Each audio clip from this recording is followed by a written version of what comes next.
This countryside house Angel, look in here. is home to 9-year-old Grace, 7-year-old Andrew, and 3-year-old Cora. Me. The kids love the camera, but when friends come over, But over here, it turns into a more typical setting. I have my monster truck. Not so many, only one. They work like this. What's going on here, guys? And it's also Cora's birthday. That happened to mine. Cora's 3. No, I want to be this old. She's 3 now. It's a celebration her mother feared We're going to sing happy birthday to Cora. would never come to be. And I think every birthday is special because you just don't know. The unknown began with a bruise. What's going on here? And then she got a fever, so she wasn't right. She wasn't acting right, so I took her to the pediatrician. It went from bad She was bleeding, and the bleeding wasn't stopping just from a little finger prick. to worse. And I knew that I was in trouble. She was diagnosed with a rare disorder Cora got sick and she had aplastic anemia. and needed a bone marrow transplant. So I spent weeks not knowing if I had a match and thinking if I don't have a match, my daughter's going to die. Yeah, and then they saw if and they looked in It turns out Andrew was a perfect match. to get the blood, real blood out. I don't really want to show this, but they did it from my hip. Andrew did that for Cora. They took it out of the blood from here, and they gave it to Cora. A small child, eager to help. I had 2 scars here and here. A brave brother. Did you save Cora's life? Yeah. Mostly was. Yeah. So this week they celebrate a milestone. Dear Cora, Not to celebrate just a day, but another year of life. That's one. How many candles did Until you've had a doctor say to you, your daughter could die, you don't realize how precious their lives are and how precious the birthdays are. Birthday magic, me? thanks to a brother's love Andrew, look in there. and generous donation. In Linthicum, Kathleen Cairns, Fox 45, News at 10. She's that right there. Me. 2nd Battalion, We're at Druid Ridge Cemetery in Pikesville, Maryland. Airborne. Goodbyes are never easy, I think it is a nice spot for him. especially after 66 years. I don't want to leave him. Elizabeth Minicapelli has had time to prepare. She has been waiting 6 months for this day. Let me see. Her husband Charles died in December. He had a lot of good qualities. God, I miss him so much. The two met when he was a U.S. Army soldier. That was in April of 45. During World War II, It all comes back. How you miss your partner. Now it's no one to talk to. her partner in life. It was too soon for me. I couldn't believe it, that he was going to die. Minicapelli, a proud military man, married his German bride in 1948. A little bit over a year ago. Images carry her through the days. His first car. No picture, though, can fill the hole in her heart. Oh, yeah. A family member had convinced Charles late in his life that his service was not done. After his death in December, he donated his body here to the University of Maryland Medical School. All right, and so these are plastinated specimens. Minicapelli's last mission was served in anatomy lab. He doesn't want to just pass away. He wants to help others even after he passes. Jessica and other University of Maryland medical students learn from the lungs, the livers, and the kidneys of hundreds of donors each year. When you first get into the lab, you have the heebie-jeebies, you're a little nervous. The only way that you learn anatomy is by seeing it. Yeah, you start to think about, oh, well, were they married? He was here about 28. Did they have kids? Really didn't take a good picture here. What kind of life did they leave? That's when we had our first date. Do you respect them even more knowing how much they've given back? Which brings us back to Charles Kratz Memorial Park. Charles Minicapelli among the 6 names, all with similar stories. And we pray for them, and we give thanks for the service that they gave.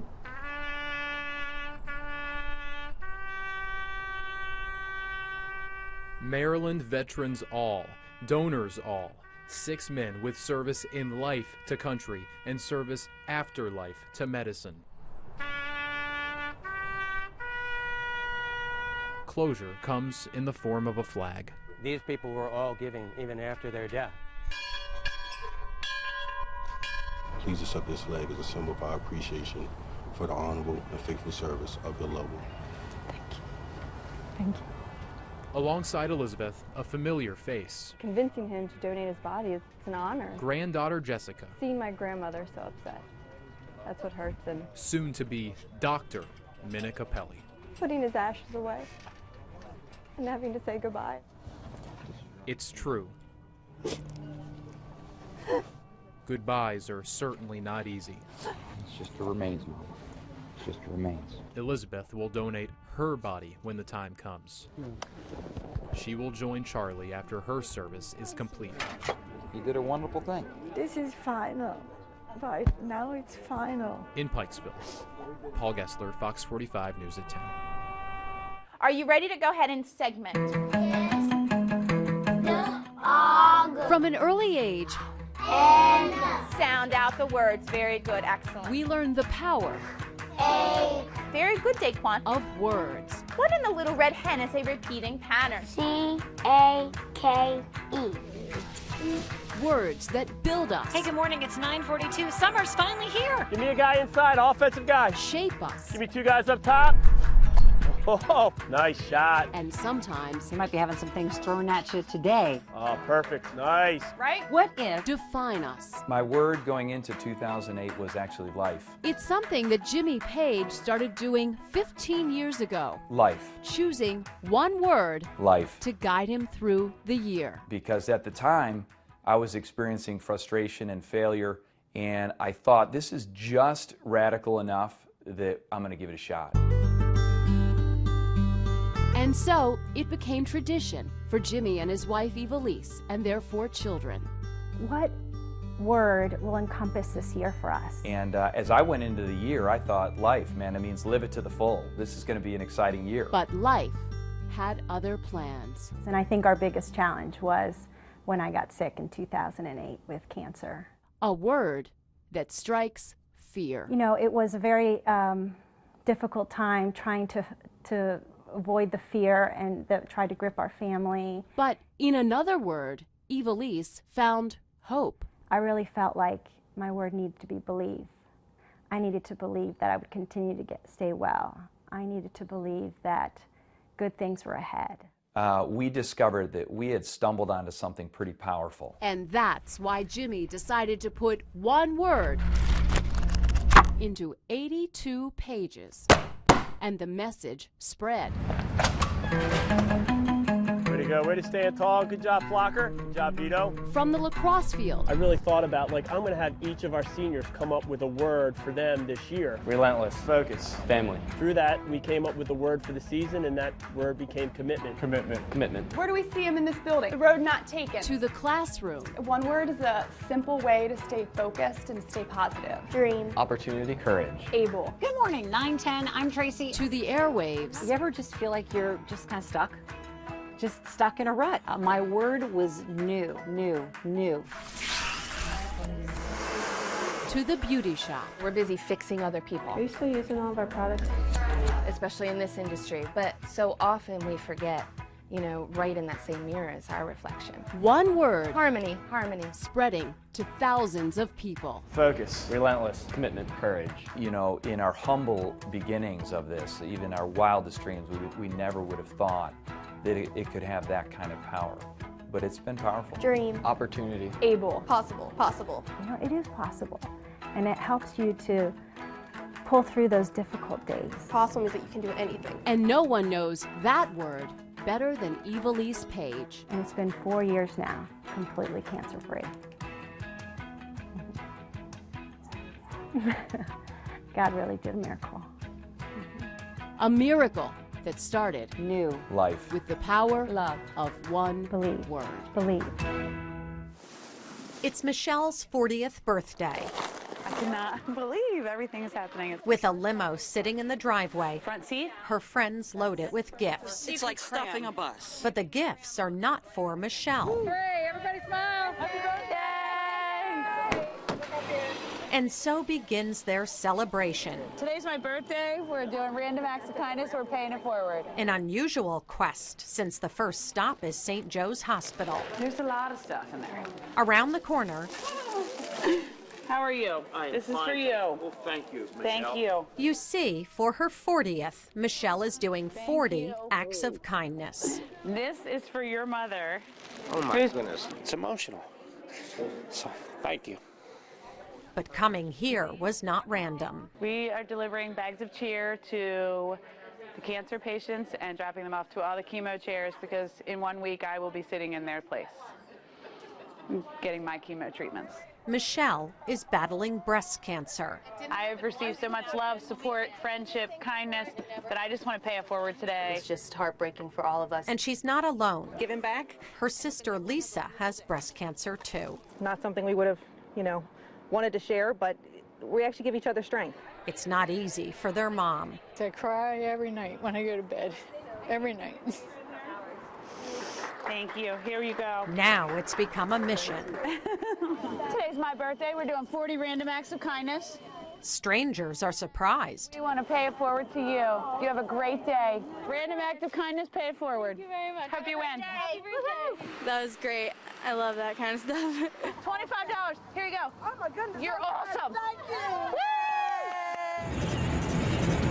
Hi, Karen. Well, we are on the scene here of a 4-alarm fire. It is nowhere near being under control. Huge plumes of smoke. You can see it from streets away. Firefighters are taking an aerial attack. You can see them up there. They're in cranes and boxes, kind of fighting it from the top.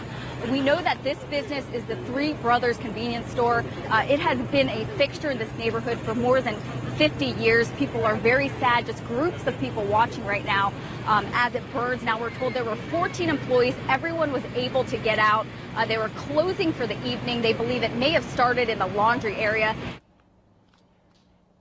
Well, Jennifer, we're live in a neighborhood where people say walking out your back door into your backyard can be a dangerous experience. Let me show you why. Take a look over here. Look at the size of that hole. It's at least 8 to 10 feet deep. It looks like a tunnel that continues underneath several backyards.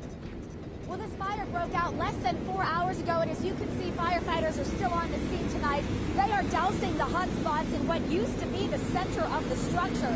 The building is now destroyed, all 3 levels. The most intense moments came immediately after the front of the brick building came tumbling over onto a fire truck that was parked below. Chaos Friday evening. Bring it this way. Underneath the JFX near Clipper Mill. I saw a body basically flop in the air, like, it looked like a rag doll. Carmen watches the rescue unfold. Like I said, we thought it was a rag doll. We couldn't believe it. And he was motionless.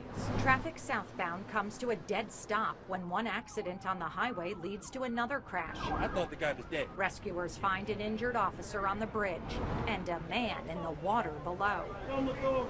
Some quick-thinking police officers push the man to an island in the middle of the Jones Falls.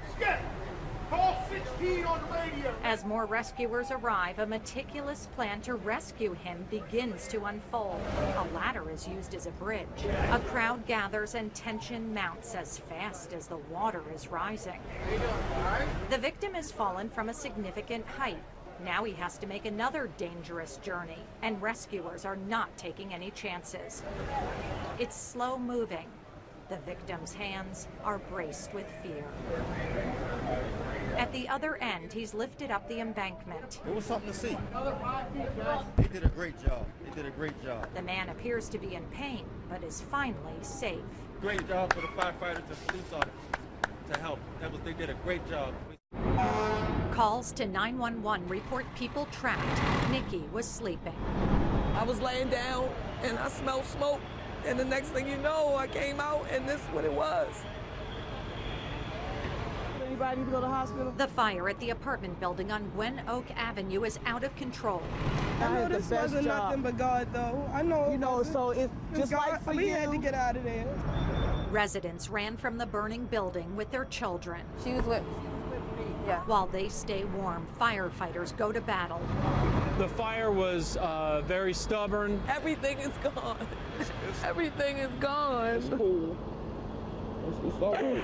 It's all right, man. I don't We don't have nothing. That's just, we got us though. That's just crazy. Little Cameron and Michaela wait in a truck. Their mom says they escaped from this balcony. My kids don't even have no clothes. We don't got no coats. We don't got nothing. Fire officials say residents did not have to be rescued. They escaped on their own. But now the reality of what is lost sets in. Every parent will make sure your children have a Christmas. If that's what you're concerned about. But you'll end up with a nicer apartment, a better apartment. They're going to replace all of that. Lives can't be replaced. What once was home is now just rubble. Christmas things, everything is gone. Everything is gone. And it's less than a week before Christmas. You can't replace a life, but you can replace material things.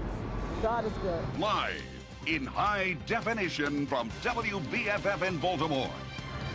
This is Fox 45 News at 10. Hello, I'm Jeff Barnes. And I'm Jennifer Gilbert. We are getting a much more detailed look at that train accident yesterday. Here is a live look at the scene of the crash site right now in Rosedale. You can see heavy equipment being used there right now to clean up the debris surrounding this disaster on the tracks that occurred just about 18 hours ago. Still cleaning up and looking for answers in Rosedale tonight. We're also getting our first-hand look at the crash itself. This video picks up 8 seconds before the accident. The NTSB says 3 seconds before impact, the truck rolled onto the tracks in the upper right-hand corner of your screen. The train then slams into the rear axle of the truck. 50-year-old John Albin Jr. inside the cab. You don't see it in the video, but the train derails 33 seconds after impact. 43 seconds after impact, the first smoke and flames appear. 5 minutes and 23 seconds after the crash, the major explosion. The evidence of it, the fireball lighting up the entire parking lot, and the force of the blast knocking over the camera. Even though there's a lot of video of this crash, the NTSB is still trying to figure out exactly how it happened. Crime and Justice reporter Joy LaPola shows us what court records reveal about the man who was driving that trash hauler. Video taken on a cell phone shows what happened in the moments that followed the collision of a CSX train and truck. Do you need any bandages or anything to tie a tourniquet? Trapped in the wreckage, 50-year-old John Albin Jr., a retired Baltimore County firefighter, who now spends his days operating a trash hauling business. 911's coming, partner. This is just one of the recordings investigators with the National Transportation Safety Board are studying now that the smoke has cleared. At this point, where does everything stand with the NTSB? Well, we've hit the ground running today. We were here yesterday, but today was the first opportunity for us to actually get on the scene. Roads remain blocked off as hazmat workers remove chemicals left in the wake of this train derailment and fiery explosion. If you look over where the cars show the rust there, that's a bulk solid car. Stacked under it are 2 other rail cars you can't see. It's here where investigators say chemicals likely came in contact with one another and reacted. Feet from the crash site, buildings remain standing, but sides of them have been blown off. Mass destruction now being documented by the NTSB. So we're out there photo documenting it. We're measuring the wreckage, the distances between the cars. We're documenting the damage to the rail cars. Investigators are also looking into John Albin's driving history. Fox 45 found court records that show 4 days ago, he was pulled over for failure to secure his truck's load. And last month, police pulled him over for the same thing. Certainly, our job is to identify all of those factors, because if you only identify one of them, then you can't address all the systemic issues. Tonight, Albin remains in the hospital. This as federal investigators begin the process of piecing together what happened here, all in hope of preventing a derailment of this kind in the future. In Rosedale, Joy LaPola, Fox 45, News at 10. Well, sources also tell us that equipment has been brought in to monitor air quality near the crash site. And social media lit up with images and video of the fire and also explosion. Here are a few that you might not have seen yet. The people shooting this video looked like they were far away, but watch what happens. What was behind Ha-Ha? Whoa! Oh! Son! Oh! Oh! Son! That was like a mortar! be debris. It would already be coming down if there was. And here's a view from even farther away. The explosion was scary, even to those people from a so-called safe distance. Landed, actually probably about an hour ago now. We were surprising my kids. No, that's not her. I've got six kids. They don't know I'm coming in. I'm supposed to be back in September. They curtailed our mission. That might not be her. Can't tell. I'm looking for my roof. Yeah, that's her. There they are. The troop. All right, I'm just gonna come around the building. Hey, can I get a ride home with you guys?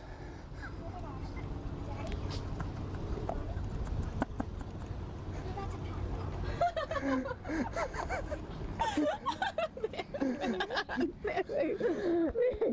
you real? It's a dream. It's a dream. All of a sudden, I felt like crashing out. I was like, oh my god. Are you actually here, Daddy? Oh, it's a dream. I'm back. No, it's a dream. I'm back. Oh my gosh. Daddy! Hey, baby, come here. No, please. And then I looked over, and then I heard someone say, "Can I catch a ride home with you guys?" And I was like, "What in the world?" And I looked over, and I was like, "Oh my gosh!" And I don't remember anything after that until like right now. I feel like I'm dreaming. This is nice. This is great. This is great. It's tough saying goodbye. It's sure is nice saying hi. Coming back.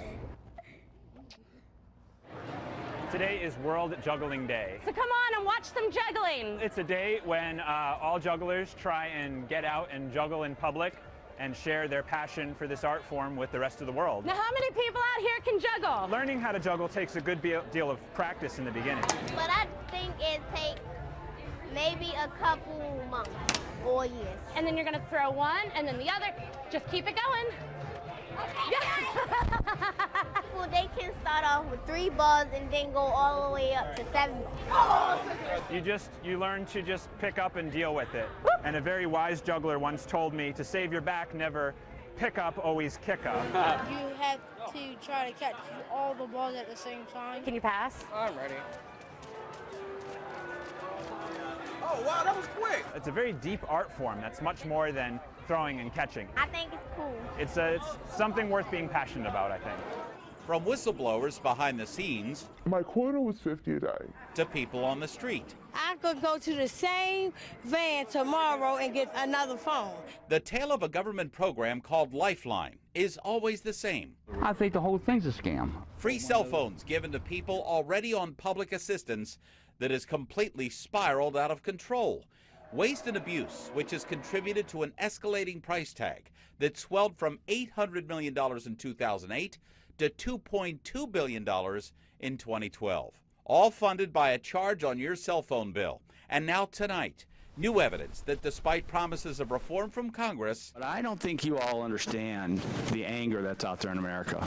I'm slightly concerned right now. It's a story that's becoming all too familiar in Maryland. A government-backed hotel built with great promise, now unable to generate enough money to meet bond payments. Just last week, the state-backed Chesapeake Hyatt Hotel was forced to dip into cash reserves to make payments on $160 million in bonds issued by Medco, the Maryland Economic Development Corporation. In this letter obtained by Fox 45, the Hyatt's board says it must draw another $2 million from an emergency fund to make its most recent payment, depleting a rainy day fund just as payments on principal are coming due.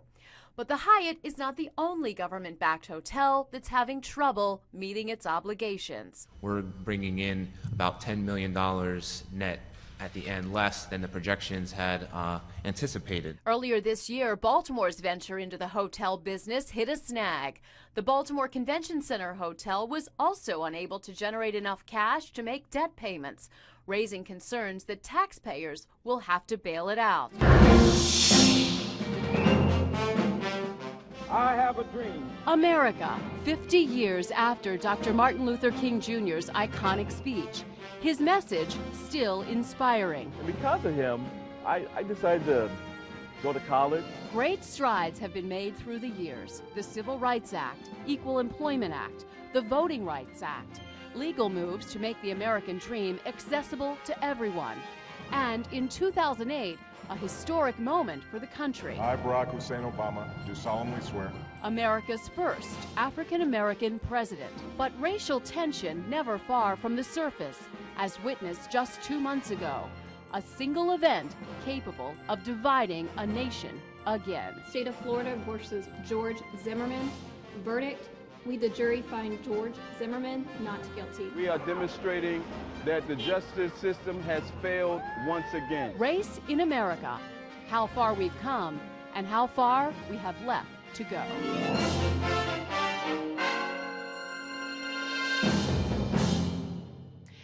Good evening, and thank you for joining us. I'm Jennifer Gilbert. The issue of race in America. It is a highly charged and emotional issue. It is very complex, and especially given America's ugly past. We each bring the experiences of our past to this discussion and our own biases regardless of race. But how do we move forward? That will be discussed tonight. We have a packed studio audience tonight and a panel of 4 people, which we'll go to in just a minute. But first, we want you to join this discussion. You can post your comments and questions for our panelists by going to our Facebook page, facebook.com/FoxBaltimore, or through Twitter.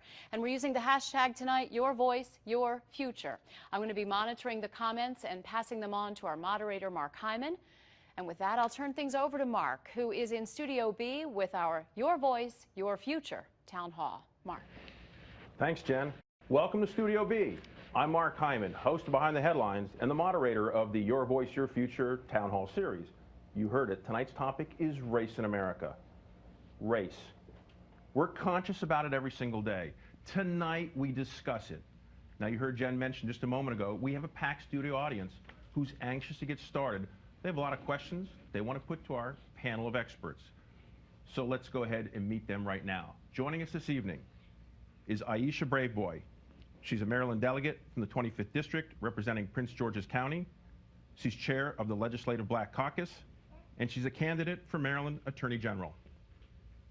C.D. Witherspoon, he's a pastor, and he's president of the Baltimore chapter of the Southern Christian Leadership Conference.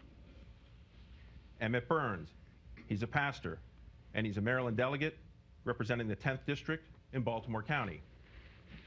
And Charles Lawler, he's a Maryland businessman, and he's a candidate for Maryland governor. Additional information on our panelists and their organizations can be found on our website, foxbaltimore.com. I'd like to emphasize panelists are here in their personal capacities. The views they represent are their own unless they state otherwise. Now, you heard we have a packed audience here. I told you how to reach us from home. And we want to hear from you at home because a question we ask on air might be yours. So please participate on social media with Facebook and Twitter. We want to hear from you. You're watching Fox 45 Morning News Weekends. Hey, I get a part due here. Sitting for Mary Ann this morning. Good morning, everybody. I'm Rick Boone. And I'm Tony Pagnotti. And take my word for it, if you're inside, of course, you're not outside. It is raining. It's raining. It's raining, and I've got the radar to prove it. And keep that umbrella on standby. In the heart of East Baltimore sits one of the city's most prestigious Catholic schools. Surrounded by blight, drugs, and poverty, the Institute of Notre Dame has shaped the lives of many young women since its inception in 1847. School officials here are inspiring the community from within. We're surrounded by so much negativity and bad that we hear about.